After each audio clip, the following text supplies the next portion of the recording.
Hello dear students, let's start our study once again. मैं कल आप लोगों के पास एक वीडियो बनाकर भेजा था जिसमें अ लेटर टू गॉड नामक जो ये एस्से है जी.एल. फ्यूंट्स जी का है। इसकी समरी में हिंदी में बता करके आपके पास भेजा था। आशा करता हूँ कि आप उसे सुन लिए होंगे और जो मार्क करने वाली बात होगी उसको अपने दिमाग में रखे होंगे।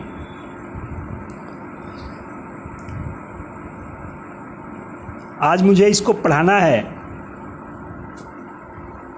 कल ही बताया था कि ये 8 भागों में इसको बांटे हुए हैं। पूरी कहानी को पूरे एस्से को 8 भागों में बांटा गया है। तो पहला भाग देखो, 1, 2, दूसरा भाग यहाँ से शुरू हो जाता है। मतलब 5-6 लाइन का एक भाग बनाए हैं। देखिए, कहते हैं the house the only one in the entire valley set on the crest of a low hill. The house मतलब वह घर, द ओनली वन एकमात्र घर था, इन द एंटायर वैली पूरी घाटी में।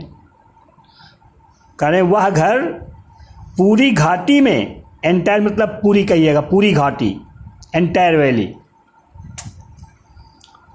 वह घर पूरी घाटी में एकमात्र घर था। सेट जो स्थित था, यहाँ सेट माने बैठा हुआ नहीं, स्थित कर दीजिए, situated on the crest of a low hill, एक छोटी पहाड़ी के चोटी पर। क्रेस्ट मतलब चोटी, ऊंचाई, सबसे ऊंचा बिंदु। पूरा मिलाएंगे, कहिएगा the house the only one in the entire valley set on the crest of a low hill. वह घर छोटी पहाड़ी की चोटी पर स्थित पूरी घाटी में एकमात्र घर था। वह घर छोटी पहाड़ी पर स्थित, छोटी पहाड़ी की चोटी पर स्थित पूरी घाटी में एकमात्र घर था। मतलब कि पूरी घाटी में और कोई घर नहीं था, वहाँ केवल लेंचों का ही परिवार रहता था। उस पहाड़ी पर उनका कोई पड़ोसी नहीं था। फ्रॉम दिस हाइट, उस ऊंचाई से। कौन सी ऊंचाई? जिस ऊंचाई पर वो घर था उस ऊंचाई से। वन कुड सी, कोई भी देख सकता था। द रिवर, नदी को देख सकता था। फील्ड ऑफ राइप कॉर्न, पके हुए अनाज के खेत को देख सकता था। डॉटेड, बीच बीच में, विद द फ्लावर्स, फूलों वाली, बीच बीच में फूलों वाली पके हुए अनाज के खेतों को देख सकता था। और दैट ऑलवेज प्रॉमिस्ड, जो हमेशा वादा करते थे अ गुड हार्वेस्ट, अच्छी फसल का। मतलब जिससे कि अच्छी फसल होने का हमेशा, जिससे कि हमेशा अच्छी फसल होने का इरादा प्रतीत होता था। पूरा एक में मिलाएंगे। देखिए, कहीं एक फुल स्टॉप है, उसके बाद ये दो ही वाक्य में तीनों लाइन पूरी लिखी गई है। The house the only one on the entire valley set on the crest of a low hill. वह घर एक नीची पहाड़ी के चोटी पर स्थित पूरी घाटी में एकमात्र घर था। From this height one could see the river and the field of ripe corn dotted with the flowers that always promised a good harvest. उस ऊंचाई से कोई भी व्यक्ति नदी को और बीच बीच में फूलों वाली पके हुए अनाज के खेत को देख सकता था, जो कि हमेशा अच्छी फसल होने का अंदाज़ा देते थे, अच्छी फसल होने की बात प्रकट करते थे। द ओनली थिंग, एकमात्र चीज़, द अर्थ नीडेड, पृथ्वी को ज़रूरत थी, वाज थी, मतलब पृथ्वी को जिस चीज़ की ज़रूरत थी वह एकमात्र चीज़ थी, क्या थी? अ डाउनपोर, एक घनघोर बरसात, और एट लीस्ट अ शावर, अथवा कम से कम बौछार ही। कह रहे हैं कि पृथ्वी को जिस एक चीज़ की ज़रूरत थी वह बरसात अथवा कम से कम बौछार ही थी।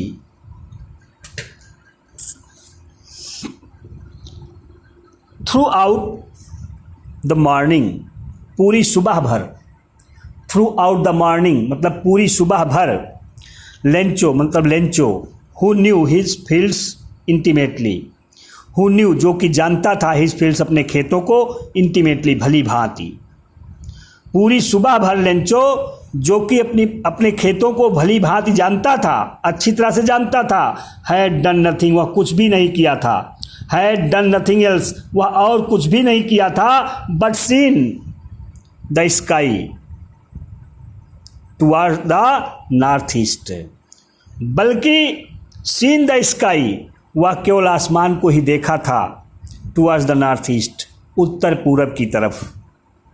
कह रहे हैं कि पूरी सुबह भर लेंचो जो कि अपने खेतों को भली भांति जानता था, वह और कुछ भी नहीं किया था, बल्कि उत्तर पूरब की तरफ आसमान में देखा ही था। एक यूनिट पूरी हो गई है, 8 यूनिट में है, दूसरी यूनिट देखो। Now we are really going to get some water women, अपनी पत्नी से कह रहे हैं, ए वोमेन, ए महिला, ए स्त्री, नाउ मीन्स अब, वी आर रियली हम वास्तव में हैं, गोइंग टू गेट प्राप्त करने वाले, सम वाटर कुछ पानी, मतलब वर्षा होने वाली है।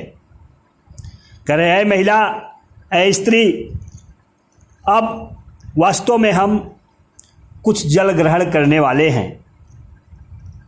आसमान में कुछ संकेत दिखाई पड़ रहे थे कि वर्षा हो ही जाएगी,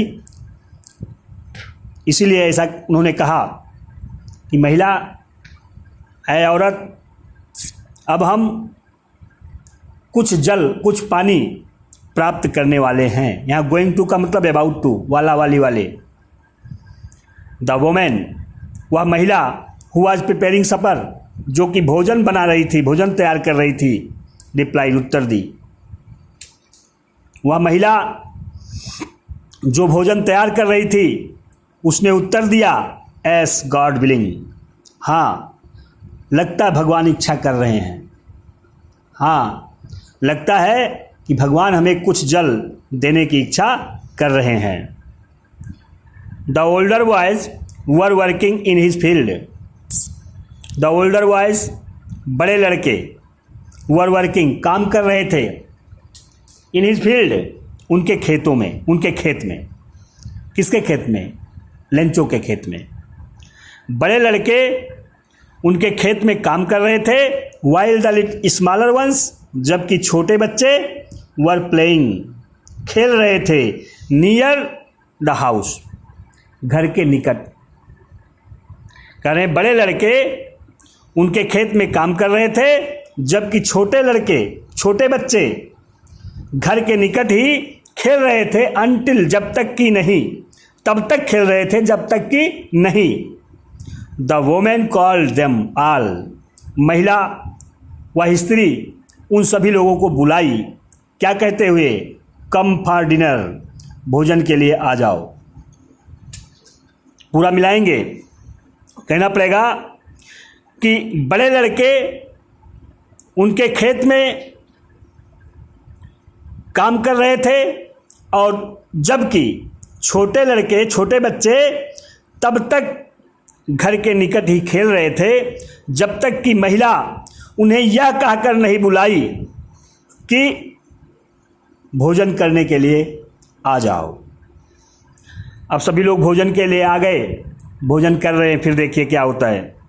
it was during the meal, भोजन के दौरान ऐसा हुआ था, दैट की it was during the meal, भोजन के दौरान ये हुआ था कि just as Lencho had predicted, जैसा कि, जस्ट एज बिल्कुल जैसा कि, लेंचो हैड प्रेडिक्टेड, लेंचो अनुमान लगाए थे, प्रेडिक्ट मीन्स अनुमान लगाना, गेस करें, भोजन के दौरान ही ऐसा हुआ था कि जैसा लेंचो अनुमान लगाए थे, big drops of rain began to fall, big drops of rain, वर्षा की बड़ी बड़ी बूंदें, बिग ड्रॉप्स ऑफ रेन, वर्षा की बड़ी बड़ी बूंदें, बिगेन टू फॉल माने गिरने लगी।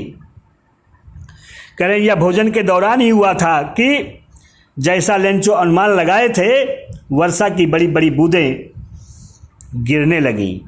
इन द नॉर्थ ईस्ट, और उत्तर पूरब में, इन द नॉर्थ ईस्ट, उत्तर पूरब में, ह्यूज माउंटेन ऑफ क्लाउड्स, बादलों के विशाल पहाड़, कुड बी सीन, देखे जा सकते थे, अप्रोचिंग, आते हुए। उत्तर पूरब में, आसमान के उत्तर पूरब में बादलों के विशाल पहाड़, ह्यूज मतलब विशाल, बादलों के विशाल पहाड़ आते हुए, पहुँचते हुए देखे जा सकते थे। अप्रोच माने पहुँचना, आना। The air was fresh and sweet, हवा ताज़ी और मधुर थी। The air was fresh and sweet, हवा ताज़ी और मधुर थी। The man went out for no other reason, आदमी किसी अन्य कारण से बाहर नहीं गया। The man went out for no other reason, आदमी किसी अन्य कारण से बाहर नहीं गया। Than to have pleasure, than to have a pleasure, a feeling, सुखद अनुभव लेने के अपेक्षा, आदमी सुखद अनुभव लेने की अपेक्षा किसी अन्य कारण से बाहर नहीं गया। किसका सुखद अनुभव? द रेन, बरसात का, वर्षा का, ऑन हिज बॉडी, अपनी शरीर पर। आदमी मतलब वो लेंचो, आदमी अपनी शरीर पर वर्षा के अनुभव का सुखद आनंद लेने की अपेक्षा किसी अन्य कारण से बाहर नहीं गया। मतलब क्या है कि वो बाहर निकले, लेंचो जो है वो बाहर निकले, लेकिन उसका कोई और कारण नहीं था, केवल वह वर्षा का अपनी शरीर पर सुखद अनुभव लेना चाहते थे, इसलिए वो बाहर गए थे। इसका मतलब यह है, कह रहे हैं कि the man went out for no other reason than to have the pleasure of feeling the rain on his body. आदमी अपनी शरीर पर वर्षा के सुखद अनुभव को लेने की अपेक्षा किसी अन्य कारण से बाहर नहीं गया। And when he return he exclaimed, और जब वह वापस लौटा, एंड व्हेन ही रिटर्न, और जब वह लौटा, ही एक्सक्लेम्ड, तब वह चीख करके कहा, आश्चर्य में कहा, क्या कहा? These are not rain drops falling from the sky, they are new coins. क्या कहा? These are not rain drops falling, ये वर्षा की बूंदें नहीं गिर रही हैं फ्रॉम द स्काई, आसमान से, आसमान से ये वर्षा की बूंदें नहीं गिर रही हैं। दे आर न्यू कॉइन्स, ये सब नए सिक्के गिर रहे हैं। अब चूंकि खेती को, फसलों को पानी की ज़रूरत थी, और किसान के लिए जब मुफ्त में पानी, बरसात होने लगी, मुफ्त में पानी मिल गया, तो अब वो उसकी वैल्यू लगा रहे हैं। वो क्या कह रहे हैं? कहते हैं these are not rain drops falling from the sky, they are new coins. आसमान से ये वर्षा की बूंदें नहीं गिर रही हैं, ये नए सिक्के हैं। द बिग ड्रॉप्स आर, बड़ी बूंदें हैं, 10 सेंट्स पीसेस, प्रत्येक, पीसेस मतलब प्रत्येक, प्रत्येक बड़ी बूंदें 10 सेंट की हैं। एंड द लिटिल वंस और 5, और छोटी बूंदें 5 सेंट की हैं। वो क्या कह रहे हैं? कहते हैं कि ये आसमान से वर्षा की बूंदें नहीं गिर रही हैं, ये नए सिक्के गिर रहे हैं। बड़ी बूंदें प्रत्येक बड़ी बूंदें 10 सेंट की हैं और छोटी बूंदें 5 सेंट की हैं।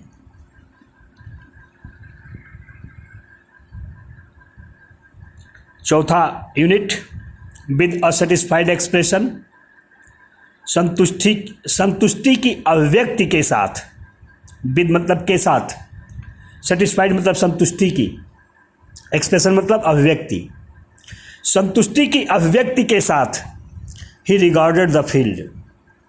ही रिगार्डेड मतलब वह देखे, द फील्ड खेत को, फॉर राइप कॉर्न पके हुए अनाज के, पकी हुई फसल के, विद इट्स फ्लावर्स फूलों वाली।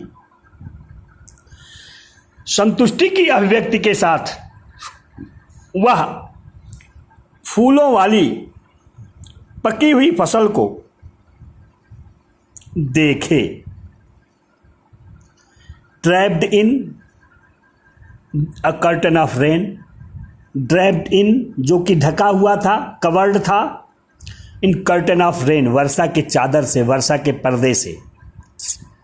संतुष्टि की अभिव्यक्ति के साथ वह फूलों वाले पकी हुई फसल के खेत को देखे, पकी हुई फसल के खेत को देखे जो कि वर्षा के पर्दे से बिल्कुल ड्रैप्ड थी, ढकी हुई थी। But suddenly strong wind began to blow, but suddenly लेकिन अचानक, स्ट्रांग विंड तेज हवा, बिगेन टू ब्लो बहने लगी, लेकिन अचानक तेज हवा बहने लगी। And along with the rain और वर्षा के साथ साथ, and along with the rain और वर्षा के साथ साथ, वेरी लार्ज हेल स्टोन्स बहुत बड़े बड़े ओले, हेल स्टोन्स मतलब ओले, बर्फ, बिगेन टू फॉल गिरने लगे। अचानक तेज हवा बहने लगी और वर्षा के साथ साथ बहुत ही बड़े बड़े ओले गिरने लगे। दीज ट्रूली डिड रिसेंबल, अब यहाँ लेखक जी.एल. फ्यून्स जो हैं वो देखो व्यंग कस रहे हैं, चूँकि वो बड़ी बूंदों को 10 सेंट और छोटी बूंदों की कीमत 5 सेंट लगाए थे। अब जब ये ओले गिरने लगे तब देखिए लेखक क्या व्यंग कसते हैं, कहते हैं दीज ट्रूली, वास्तव में ये, डिड रिसेंबल समान थे, वास्तव में ये समान थे। किसके समान थे? दीज ट्रूली डिड रिसेंबल, वास्तव में ये समान थे न्यू सिल्वर कॉइन्स, चांदी के नए सिक्कों के समान थे। वास्तव में ये चांदी के नए सिक्कों के समान थे। कौन? वो ओले जो पड़ रहे थे, व्यंग कसा जा रहा है। द बॉयज, लड़के, एक्सपोजिंग देमसेल्फ, स्वयं को निकालते हुए, टू द रेन, वर्षा में, लड़के स्वयं को वर्षा में बाहर करते हुए, वर्षा में निकालते हुए, लड़के स्वयं को वर्षा में एक्सपोज करते हुए, निकालते हुए, रैन आउट, बाहर दौड़े, to collect the frozen pearls, जमी हुई मोतियों को इकट्ठा करने के लिए। करें लड़के स्वयं को वर्षा में बाहर निकालते हुए उन जमी हुई मोतियों को इकट्ठा करने के लिए दौड़े।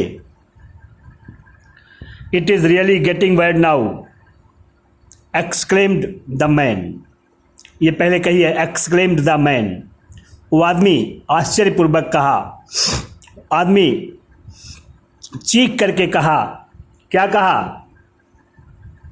It is really getting bad now, अब वास्तव में खराब हो रहा है, अब वास्तव में बुरा हो रहा है।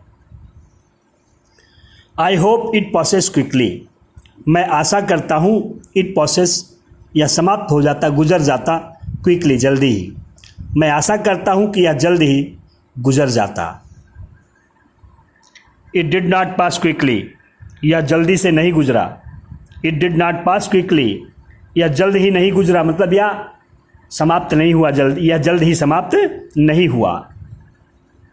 फॉर एन आवर, 1 घंटे तक, द हेल रेन्ड, ओले वर्षे, ऑन द हाउस, घर पर, घर पर 1 घंटे तक ओले वर्षे, तो गार्डन बगीचे में बरसे, द हिल साइड पहाड़ी पर बरसे, कॉर्नफील्ड खेत में बरसे, ऑन द होल वैली पूरी घाटी में बरसे।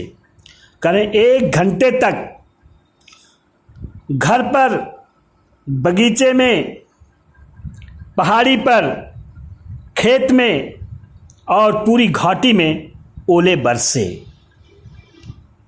द फील्ड वॉज वाइट, खेत सफ़ेद हो गया था। As if covered with salt, जैसे कि नमक से ढका हुआ हो। खेत ऐसे ही सफ़ेद हो गया था जैसे कि वो नमक से ढका हुआ हो। नॉट अ लीफ रिमेंड, एक भी पत्ती नहीं बची। नॉट अ लीफ, एक भी पत्ती नहीं, रिमेंड बची। ऑन द ट्रीज, पेड़ों पर एक भी पत्ती नहीं बची। The corn was totally destroyed, corn means अनाज, वॉज टोटली डिस्ट्रॉयड पूर्ण रूप से नष्ट हो गया था। अनाज पूर्ण रूप से बर्बाद हो गया था। द फ्लावर्स वर गॉन, फूल गिर गए थे। द फ्लावर्स वर गॉन, फूल चले गए थे, मतलब फूल जो थे वो गिर गए थे। फ्रॉम द प्लांट्स, पौधों से फूल पौधों से अलग हो गए थे।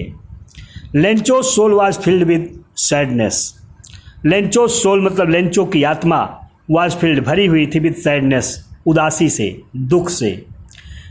लेंचो की आत्मा दुख से भरी हुई थी। When the storm had finished, when the storm had passed, when means जब the storm had passed, तूफान समाप्त हो गया था। जब तूफान समाप्त हो गया था, he stood in the middle of the field, वह खेत के मध्य में खड़े हुए, वह खेत के बीच में खड़े हुए, and said to his sons, और अपने पुत्रों से कहे। जब तूफान समाप्त हो गया था तो वह, जब तूफान समाप्त हो गया था तो वह खेत के मध्य में खड़े हुए और अपने पुत्रों से कहे। क्या कहे? अ प्लेग ऑफ लोक्यूट्स, टिड्डियों की महामारी।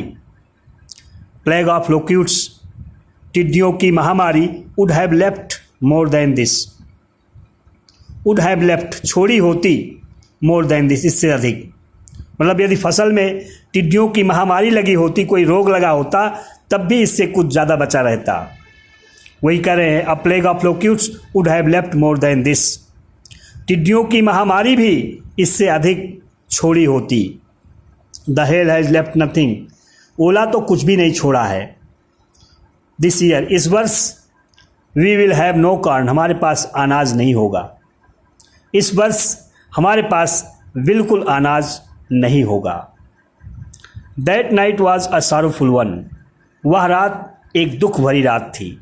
दैट नाइट वॉज, वह रात थी, अ सॉरोफुल वन, एक दुख भरी रात। वह रात एक दुख भरी रात थी।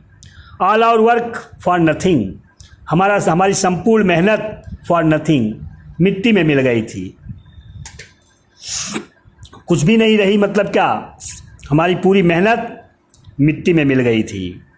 देयर इज़ नो वन, कोई नहीं है, हु कैन हेल्प अस, जो हमारी मदद कर सकता है। There is no one who can help us, कोई भी ऐसा नहीं है जो हमारी मदद कर सकता है।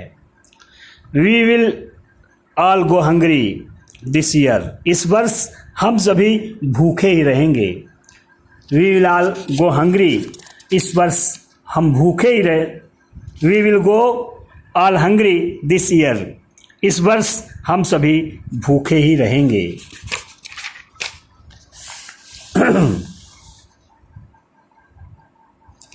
But in the hearts of all, लेकिन उन सभी लोगों के हृदय में, who lived in that solitary house in the middle of the valley, who lived, जो रहते थे, इन दैट सॉलिटरी हाउस, उस एकांत घर में, इन the middle of the valley, घाटी के मध्य में।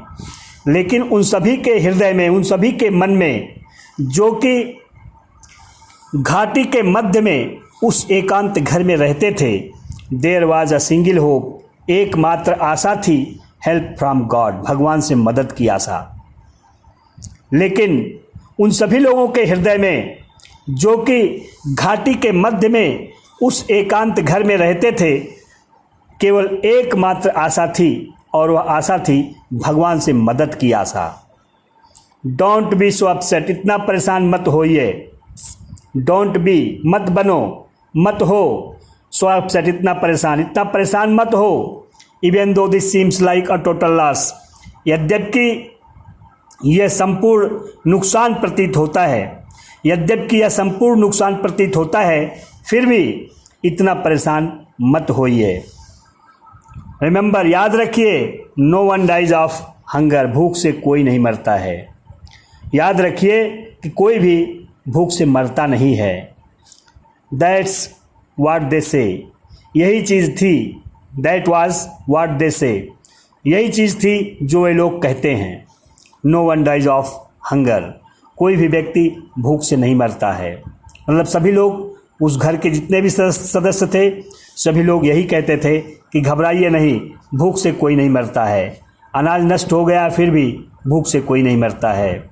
तो इस तरह से यहाँ तक मैं आपको पढ़ाया। अब अगली वीडियो में इसके बाद, धन्यवाद।